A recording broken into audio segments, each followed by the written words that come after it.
go before the budget presentation, and naturally we're worrying about what the fiscal deficit will look like, what gross borrowings will look like, and all of that. But this is also the first budget of a new term of the Narendra Modi government. So we're also looking at what the broader priorities should perhaps be. Joining us from New York to talk about some of that is Jahangir Aziz of JPMorgan.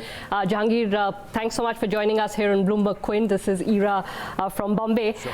Jahangir, let me first start by asking you, before I get into the minutiae of the budget, here in India, obviously, we tend to worry about every 10 basis points of growth and inflation, et cetera, et cetera. But from where you stand, within the broader emerging market space, within the context of the global economy, how does India look to you right now? Look, it's performing reasonably well in the sense that, we have questions about this actual growth rate, but if you set those that aside, it's performing reasonably well as far as other emerging market countries are concerned, particularly if you compare them to its current account deficit peers. So if you compare them to Brazil or to Turkey or to Argentina or to South Africa, Indonesia is doing reasonably well. So I think, there isn't a lot of, grave concern about India at this point in time. The question is, what does the government do and how does policy move from here onwards in order for India to move up and retain that high growth profile that it's promised to do so. I think a lot of this, at the current point, at the current juncture where, people are looking at current account deficit countries a little more generously is, of course, because of the Fed being on hold, or actually even, promising to deliver rate cuts, and the ECB doing the same thing, and maybe even the BOJ will add to it sooner or later. So I think the global financial conditions are reasonably supportive at this time for current account deficit countries globally. So then would you be on the side of the fence which says that, the government should perhaps retain its broad consolidation, fiscal consolidation path? In fact, within that, there are problems such as, the off-balance sheet borrowings, etc. Or would you be in the camp which says that, look, fiscal policy should be counter-cyclical, there's a growth slowdown, so perhaps there's reason for the government to loosen the fiscal purse strings? Look, start with the second argument that India needs a counter-cyclical boost to growth. The question is the slowdown in India actually cyclical? I mean, if we haven't even determined that, how are we talking? Why are we talking about cyclical slowdown in India? This could well be structural. Now, in order for us to be able to make that determination, whether India is cyclical, is it a cyclical slowdown or is it a structural slowdown, we actually need to, in the first place, have a sense of what a cycle in India is. Given the GDP data that we have, it's almost impossible to extract any kind of cyclical with any reasonable amount of certainty, or where India stands in the cycle. So I think this idea that this is a cyclical slowdown, there isn't data to determine one way or the other. But if you step back from just the growth numbers and you start looking at what exactly India has been doing over the, let's say, last 10 years, India has more or less tracked what has happened to global trade. So if you look at global trade, growth rate of global trade and growth rate of India, more or less it has tracked that. Except for brief periods, let's say 2013 to 14, when we went through the taper tantrum, and then in 2016 and 17 when India went through the impact of the demonetization and GST soon after. But by and large, India's growth rate has essentially followed like any other emerging market countries, maybe at a higher level, and it's essentially being determined by what's happened to global trade. So if global trade is something that is being pushed back by anti-globalization forces or by the maturity or the maturity of supply chain dynamics, and we don't really see global trade picking up, then it's very hard to say that what is happening to India right now is just a temporary slowdown, and a little bit of fiscal deficit, a little bit of demand boost can actually help the matter. In fact, I would argue that India really needs to consolidate this budget right now. Public sector borrowing is, and I'm including the state and the center and and central PSUs is about 9.5 to 10% of GDP. That's a very large public sector borrowing that that the government and the bigger government is imposing on Indian households and financial markets. Jahangir, you made that point in a Bloomberg Quint editorial or opinion piece that you just wrote, which is that India is far more open than people believe it to be. So if that is the construct within which we are operating, then one shouldn't want to give consumption a boost in the hope that that'll eventually push investment, because if it's an export driven thing, then I don't know, maybe one should just worry about trying to keep the cost of labor, cost of land and other inputs down to try and be more competitive on the export front. Look, I mean, there are various things that the Indian government can do, and as I pointed out earlier, that India really needs to decide whether or not it is a closed economy or it's an open economy. Because if India actually continues to believe, and wrongly so, that it's India closed economy, India's policy making and the policy choices that India will make will be determined or driven by that belief. And in a world in which India is not as closed as one imagines it to be, the policy choices will most likely not work very well. So I think there is a need for India to sit back and say, look, this is the way in which India actually grew. Globalization had a very, very large impact on India's growth throughout the 2000s when India grew very, very strongly, and the decline and the slowdown that took place. And it is now time for India, like any other emerging market countries, to start looking for more domestic global drivers. Consumption is an important part of it, but the solution to that problem is much more structural. It isn't that you just throw a little bit of income support to farmers or a little bit of income support to households and you expect that to be a major boost or provide a sustainable boost to growth. There has to be a strategic long-term view of what reforms and what regulatory changes, along with fiscal policy. I'm not saying that fiscal policy doesn't play a role in it, but fiscal policy through higher deficit, that doesn't play a role in it. Fiscal policy through expenditure switching plays a very big role in trying to look for new drivers of growth. Unfortunately, that's not where the discussion is at this point in time. Jahangir, just some of the more domestic issues, if I can bring the conversation back a little bit, there is this again, there are two camps: people who believe that monetary policy is more effective at this point in time, and the others who believe that fiscal policy is. If the two were to loosen in tandem, because monetary policy is already loosening, do we risk once again a sort of macroeconomic imbalance which we faced many times in the past? Right. Right. So let me answer the question in two parts. In the first part, people who say that monetary policy loosening is more effective. Look, we have had 75 basis points of rate cuts already. How much of that is actually filtered into lending rates? Almost nothing. And the reason why almost none of that has filtered into actual lending rates is because the government continues to have a very large demand on resources. Alongside, we have the NBFC liquidity problems. So none of the rate cuts are going to be transmitted until unless the government withdraws substantially from the market, i.e. it reduces its overall borrowing program and it resolves the liquidity situation with the non-bank financials. Let's shift to the other point, which is that let's then use fiscal policy. Look, fiscal policy is already running at 9.5%, not fiscal policy, but public sector borrowing is already running at 9.5%, 10% of GDP. How much more fiscal support can India provide?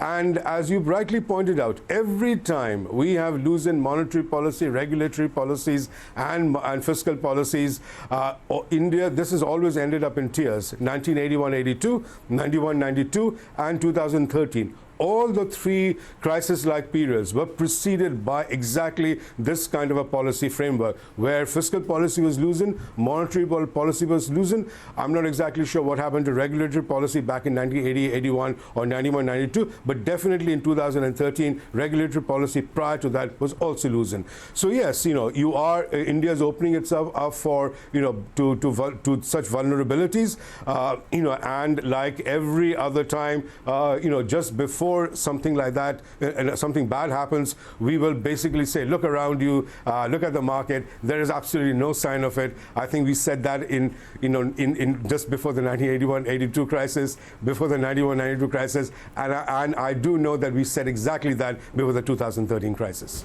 So then, Jahangir, the solutions that people are going back to are again going to be familiar to you. That, keep the fiscal deficit targets, bridge the gap, and there is a revenue shortfall. There's no denying that. Bridge the gap with asset sales, sure. Which is the better or the more acceptable option. Or then right. There are people saying that, hey, go to the RBI for capital. I want your views on both. Right, so let's start with the first one. The first one is the easy option, right? That is the way in which India has its cake and eats it too, which is basically go and does proper privatization and in much larger quantity than in the past.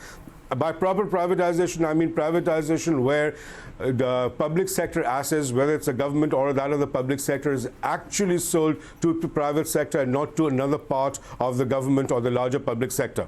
So we really do not want one side of the larger public sector financing another side of the of the public sector. That doesn't really mean, doesn't really do very much to the overall demand of resources from the public sector on the economy as a whole. I would argue that going for the transfer of reserves or the saving or the capital of the Reserve Bank of India to the government. Look, there's a question about what you want to do with it. The debate seems to be whether or not it's legitimate for the government to take RBI resources, and the answer is yes, it is. Number one. Number two is that there is no such thing as an optimal level of capital reserves for a central bank. Central banks can run with no reserves at all. Central bank can run with negative reserves, and that has almost no impact on monetary policy. Many central banks have done that. So in principle, the reserves can be transferred. The question is, what does the government use that to fund? If the government says that, look, I'm going to use that to fund, let's say, recapitalization of banks, I'm just using it as a proposal, then you are taking capital and you're replacing it with capital. So asset is being used to substitute asset. But if the government actually uses that to fund current spending, whether it's capital like roads and railways, or it is current spending, wages, etc., then there is a problem, because that adds to the fiscal deficit. So I would be okay if the government says, look, I'm going to use this reserves to basically recapitalize the banking system, and against that the banks will have to put in place much better, much stronger governance structures, etc. I would think that's a perfectly legitimate way of doing things. Jahangir, I have a follow-up question on the first part, the asset sales part. I'm surprised that everyone is putting so much emphasis on asset sales right now, knowing fully well that the capacity to invest in these assets from the private sector is very limited right now. Look at what's happening to large companies. Deleveraging process is still going on. There's deleveraging now at the promoter level. So who's going to put this money? Is it going to be foreign capital? Does foreign capital have the kind of appetite for, say, a company like Pawan Hans? I don't know that it does. Right. So you do asset sales for two reasons. One, you do asset sales to raise revenues, which is the usual way in which we sort of build consensus to do asset sales, saying that, look, we are in a tight spot and therefore we need the money and therefore we are doing it under duress. That's a political economy sort of posturing that we need to do. There's another reason as to why you want to privatize. You want to privatize in order to bring in more efficiency and in order to bring in better management and better performance in these public sectors. I think the second one, can be done at any point in time, because the second one is not dependent on what value you get. The value you're going to get is not the monetary value, but the value you get is the improved efficiency in these organizations or in these firms that you're privatizing. The reason why you want to run out of value at this point in time is clearly because, there is a genuine budget constraint at this point in time. Look, if we are going to wait for the right valuation to come about, and look, subsequent governments have waited for the right valuation for many, many of these asset sales, right? And none of them have actually worked out, turned out to be right, because the government isn't really ever in a position to sell assets when the market is doing well, because when the market is doing well, the government is also doing well. And if the government is doing well, there aren't any pressures. So unfortunately, it will always be the case that when the government wants to sell assets, it is when it is under distress. But when it is under distress, the economy too is under distress, and the market too is under distress. So I really don't think we will ever get out of this dilemma that you really want to sell when the market is good, but when the market is good, you are going to face serious opposition in trying to sell assets, because the question will be, why do you want to do it? Fair enough. Jahangir, a couple of longer-term issues as well. The last time we were chatting, you said Sure. there should be a single-minded focus on agriculture, and perhaps there will be. I'm not entirely sure. But what does that translate into when we say there should be a focus on agriculture? Now, what are we talking about at this stage? Right. So, just to give a sense of, why that is important, right? So if you look at the terms of trade that a farmer faces, which is the price at which he or she sells her products and the cost that it incurs in buying things from the non-agricultural sector. For the lack of a better word, let's say from the urban sector or the industrial sector or the manufacturing sector. That terms of trade has fallen every year, and right now it is below that of 1966. And it is 1966 only because I can find data only going back up to 1966. My guess is that if you go further back, it might be even lower than that, right? So now you cannot have, 40–50% of the population who depend on a sector to have that bad of terms of trade, because it is not just, it is a question of, these 40–50% of the population is not fully participating in the economy. There is also, elements of social stability, etc., that gets associated when 40–50% of the population keeps on facing every year falling terms of trade. They aren't able to purchase things with their income from the manufacturing sector or from the urban sector. And I think that's the reason why we need to focus on it. So it's not just an economic question, it's a question of social stability. And I think that, by not focusing on it in a proper manner, and by proper manner I mean focusing on it in a long-term basis with structural reforms, etc., which aims at increasing the labor productivity of agriculture rather than just income. I think this idea of, increasing income of farmers' income has almost always led to very short-term solutions, which is, let's give them some loan waiver, or let increase the MSPs. I think the focus needs to be that rather than increasing labor income of agricultural workers or farmers, it should be the labor productivity of agriculture that should be focused. But once you agree to that, or once you agree that that's the aim, one will find that there is a whole host of reforms that need to be done, starting from land to infrastructure design, to health, to education, and it will lead to also, therefore, to how we not only, what direction we take manufacturing to. Where does manufacturing get situated, whether it is in the interiors of the country or it remains as it has been for the last 30–40 years, basically in around the metropolitan cities. I think all of those sort of answers or solutions will come out, but we need to at least agree as a nation that this is a key priority. Look, we did that about 10–15 years back with infrastructure.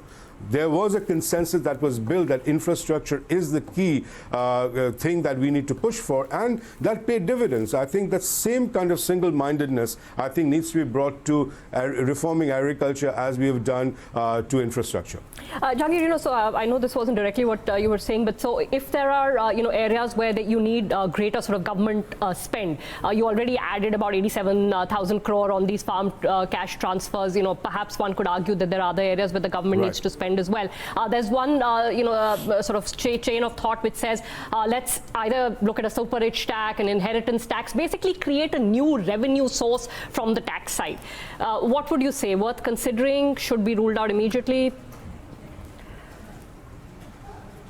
I think, look, if you look at the tax sort of, what the tax rates are and what the revenue that we collect from tax, and I'm talking about now direct taxes, income taxes. Yes. And you look at where the big leakages are. The big leakages is not in the, in the listed companies. The big leakages are not in salaried workers. All of them are forced by the system to pay the right taxes. The problem is in that very large number of firms and people who operate between the listed companies and the salaried workers. And we still haven't figured out a way of actually collecting income tax in that level. So I'm talking about, self-employed people, SMEs, etc. I think that's where, if you do the accounting, that's where the big gaps are. That we have a reasonably high, I wouldn't say very high compared to other countries, but quite high income tax rates. And if you calculate what should be the income tax that the government of India collects and what they do collect, there's a massive gap. And clearly the gap isn't with the listed companies. The gap isn't with the salaried workers. So we haven't really focused our administrative machinery to collect taxes at those levels. We continue to keep focusing on the listed companies. We continue to keep focusing on the salaried workers. And I think they are basically paying what they're supposed to be paying. So I think there is a lot that can be done just on the administrative front. Okay. In order to collect taxes in this very large, area between the listed companies and the salaried workers, and we have talked about that, ad nauseum, but we really haven't done that. So I would say that rather than go after new tax rates, which always is a bad idea, it is much more efficient and much better if we actually focus it on tax administration and collected the taxes in this category of people who, I don't have any real proof of it, but at least by inference, I can make the argument that that's where the biggest, lack of tax compliance is. All right, Jahangir, last question. It is the first budget of, again, a very strong sort of political mandate-backed government. What would you like to hear in terms of intent? I'm hoping you'll put financial sector on the list, but if you don't, then go ahead with your list. No, look, there is a responsibility that the Ministry of Finance has over capital markets and over financial services. That responsibility over financial services and capital markets is an ongoing thing. It has very little to do with the budget. So I'm not going to focus so much on the financial sector as well and the capital markets. That is something that we can talk about later, separate from the budget, because the budget really doesn't have very much to do with that. And again, there are many things that they need to do over there that they should be doing. But on the budget per se, which is, what should the tax and expenditure of the country look like, I think they need to come up not just throwing things again to try and lift the growth rate for 6 months or 9 months, and it never really works because as we've seen in the past, but actually start thinking about, given the mandate that they have, that over the next 5 years' time, what do I want to do? What do I want to see India's budget look like 5 years down the road? Where do I want my tax structure to look like? And more importantly, where do I want my expenditure what should my expenditure look like? There are questions about whether or not India's structure of spending, what we do on capital account, what we do on on capital spending, what we do on current spending, that may actually not be the right one if India is actually going to look for and encourage new sources of growth and not depend on the generosity of strangers, basically, external trade to get it through. So I really think that, or I really hope that the government actually sits down and says, look, we have a 5-year mandate. And we are going to look at this as a 5-year project, and here is what we are going to do, rather than say, look, I'm just targeting what's going to happen by March 2020. All right, we're hoping the same here, Jahangir, but always good to hear your thoughts. Thanks so much for joining us from New York. Jahangir Aziz of JPMorgan sharing his views ahead of the budget on the Indian economy. Thanks so much for watching Bloomberg Quint.